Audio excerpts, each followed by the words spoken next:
How to download and install the Patreon app on Android. Hi guys, welcome to our channel. Let's begin. In this video, I will guide you on how you can download and install the Patreon app on your Android device.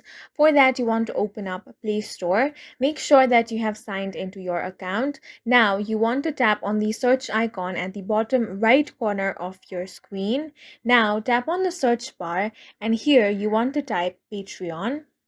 Now, this is the application you should be looking for. If you want to download this application, go ahead and tap on the install button. Now, the application will begin to be downloaded.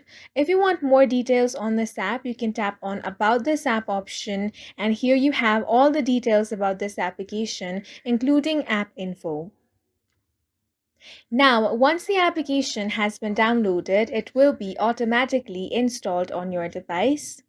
Once it has been installed, tap on the Open option. Now you can simply log into your account and start using this application. And that's it for this video. If you found it helpful, please make sure to hit the like button and subscribe for more videos like this.